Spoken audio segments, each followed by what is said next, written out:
नमस्कार आदाब दोस्तों, मैं हूं शावेज हुसैन ज़ैदी। आप देख रहे हैं फिर की वीडियो। आज हम बात कर रहे हैं उन दो बच्चों की, उन दो मासूमों की जो शाहजहांपुर के रहने वाले थे और शनिवार की शाम को गायब हुए थे। उनकी लाश फतेहपुर के जंगलों में पाई गई थी। बताया ये जा रहा है कि इन बच्चों के जो कि ई रिक्शा लेकर निकले थे, उसको लेकर वो कुछ सवारियां उसमें बैठी थी और उन्हीं सवारियों के साथ वो कहीं गुम हो गए और अगले दिन उनकी लाश पाई गई। उसके बाद अब लगातार पुलिस जो है कार्रवाई में जुटी हुई है, लेकिन अभी तक उन बच्चों के कातिलों का कोई भी पता नहीं लगा है।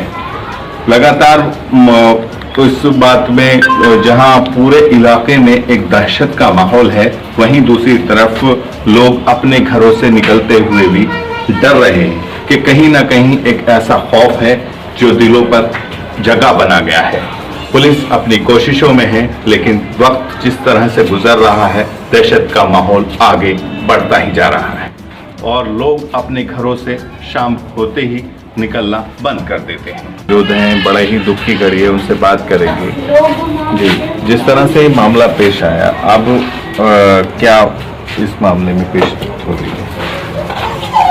जो पुलिस बता रही है कि भी हम तफ्तीश जोरों से कर रहे हैं, मामले के बहुत करीब हैं, तो हम तो पुलिस की बात मान के चल रहे हैं, क्या करा जाए। इसके अलावा तो कुछ नहीं है। पुलिस जो कह रही है हमें, और पुलिस का हम देख भी रहे हैं, वैसे काफ़ी एक्टिविटी तो हमें दिखाई दे रही है कि पुलिस एक्टिवेट है। अब जो पुलिस वैसे हमें कुछ नहीं बता रही, वही ये बता रही कि हम करीब हैं। अच्छा, आपका क्या कोई किसी पर शक है, किस तरह के कोई वो? नहीं, उन्होंने हमसे शक वक्त तो हमने नहीं बताया कि ना हमें कोई शक है किसी पे, मगर एक उन्होंने ये बचा भाई तुम्हारा कोई आगे पीछे किसी से झगड़ा हुआ था। तो एक बच्चों का हमारे झगड़ा हुआ था पीछे हरिजनों से, बच्चों में की बात की वो जुलाई के लास्ट में। तो हमने उनको वो बता दिया था भाई, एक ही छोटा सा कैसी बच्चों का तो हुआ था। उसमें उन्होंने हमारे बच्चे पे इल्ज़ाम मोबाइल का भी लगाया था, उसके 5000 रुपये हमसे दंड के भी लिए थे उन्होंने। हमने दे दिए थे ना, चलो डाल को ख़त्म करो, इससे कोई बात नहीं है। इसके अलावा हमारे कोई ऐसी बात नहीं थी। हमने ये जो उन्होंने जानकारी मांगी थी हमने दे दी। इसके अलावा तो हमारी कोई किसी से ऐसी रंजिश नहीं है। करना खाना वाले लोग हैं, कोई झगड़े वाले तो है नहीं, काम धंधे वाले तो नहीं। सज़ा उन्हीं को मिलनी चाहिए, सिर्फ जो कातिल हैं। बेगुनाह कोई नहीं जाना चाहिए। मेरा बेगुनाह गया तो मैं किसी बेगुनाह को क्यों सताऊं, क्यों सज़ा दिलवाऊं? मुझे कोई भी बेगुनाह को नहीं सताना है। मुझे असली मुलजिम चाहिए, असली मुलजिम को ही सज़ा मिलनी चाहिए। तो अमन जब आपके पास से गया था, क्या बात हुई थी आपकी? अमन से भी कोई बात नहीं हो पाई। अमन तो सिर्फ छत पे खेल रहा था, पतंग उड़ा रहा था। अमन को अकेला था और उसका भाई था ये ज़ैद, दोनों भाई ऊपर छत पे पतंग उड़ा रहे थे। इसको मैंने आवाज़ दिया, अजान की आवाज़ सुनी, ये नमाज के लिए नीचे आया। अमन को मैं खुद गई ऊपर कपड़े उतारने के लिए, तो मैंने कहा बेटा तुम नीचे नहीं आए? वो बोला अम्मी आ रहा हूँ। बस इस तरह मांझा लपेट रहा था अपनी पतंग की डोर, और पतंग की डोर लपेट के उसने जेब में रखा और नीचे आया मेरे साथ। आने के बाद उसने खाना खाया और खाना खा के अज़ानें हो ही रही थी। करीब 1 बजे के बाद की बात है ये, जब 1 से और 1:30 का बीच होता है खाना खा के। ये नमाज के लिए मेरा बेटा बाहर दरवाजे के बाहर निकल चुका था। इसके पीछे फिर अमन पानी पी के, कहा कुछ नहीं, उसने सिर्फ पानी पी के इसी तरह निकल गया। क्योंकि मुझे ये मालूम है कि अज़ान होते दोनों भाई नमाज को जाते थे और नमाज के बाद में सीधे दोनों साथ आते थे। कभी कभी ऐसा होता था कि वो अगर मुझसे घर से पैसे लेके जा रहा है, 2-4 रुपये की चीज़ वगैरह ख़रीद लेता था, दुकान पे रुक जाता था पीछे के भाई तू चल मैं आ रहा हूँ। मगर उस रोज़ वो इसके साथ नहीं गया, ये आगे ही आगे चलता गया और वो पीछे से पता नहीं टीवी में बैठा था या उसे सादिक ने बुलाया था या कहाँ सादिक खड़ा था। बस वो उसी वक्त से उसके साथ हो लिया बाहर के बाद। अच्छा, उसके पास कोई मोबाइल नहीं था?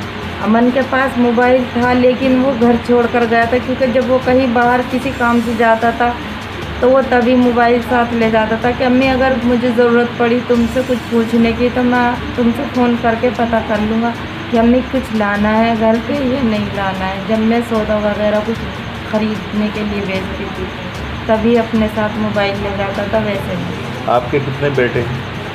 मेरे बस एक अमन था और एक ये है अमन से छोटा, और मेरी 3 बेटियां हैं, 2 अमन से बड़ी हैं और एक इससे छोटी है। तो अब जिस तरह से आपने बेटा खोया है तो अब प्रशासन से, सरकार से क्या अपील करना चाहते हैं? बस इंसाफ चाहिए मुझे, इंसाफ। मैं अपने बच्चे के लिए सिर्फ इंसाफ चाहती हूँ। मेरे तो हालात भी इतने नहीं जो मैं कहीं कदम भी उठा सकूँ। मेरा तो एक ही सहारा वो दिखाई देता था, मेरा ये बच्चा तो बीमार रहता है जिसके लिए मैं हर वक्त परेशान रहती हूँ। और अमन बस इतना था कि मेरा अभी तो फ़िलहाल वो पढ़ाई कर रहा था, 8 क्लास में था, और अमन मुझसे कभी काम सीखने के बारे में पूछता था, मैं कोई काम सीखूँ, तो मैंने उसे मना किया। मैंने कहा नहीं बेटा काम नहीं सीखते, इसीलिए वो घर में रोज़ाना रहता था। सुबह से शाम तक अपना पतंग उड़ा लिया, पढ़ाई कर ली, बहनों के पास बैठ के टीवी वगैरह देख लिए, बस यही उसका सब कुछ था घर में। जब तक मैं उसे दुकान पे भी नहीं भेजती थी तब तक वो घर से बाहर नहीं जाता।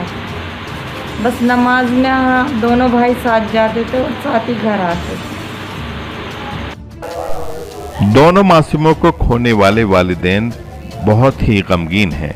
वहीं उन्हें जल्द ही कातिलों के पकड़े जाने का इंतजार भी है और प्रशासन से इंसाफ की उम्मीद है। दोनों के कातिल जल्द ही पकड़े जाएंगे। वहीं लोगों में एक खौफ का माहौल बना हुआ है। हालांकि पुलिस का कहना है कि वे कई बिंदुओं पर काम कर रही है और जल्दी ही दोनों मासूमों के कातिल कानून के शिकंजे में होंगे। उम्मीद है कि ये जल्द ही कातिल पकड़े जाएं और इस इलाके से खौफ व हिरास का माहौल खत्म हो और मासूमों के हत्यारों को सजा मिले, वहीं उनके परिजनों को इंसाफ मिले। फेस्ट टुडे न्यूज के लिए मैं शावेज हुसैन जैदी। ताज़ा खबरों से जुड़े रहने के लिए फेस्ट टुडे न्यूज को सब्सक्राइब करें, बेल आइकन दबाएं जिससे आपको तमाम जानकारी और खबरें मिलती रहें। Fest today news.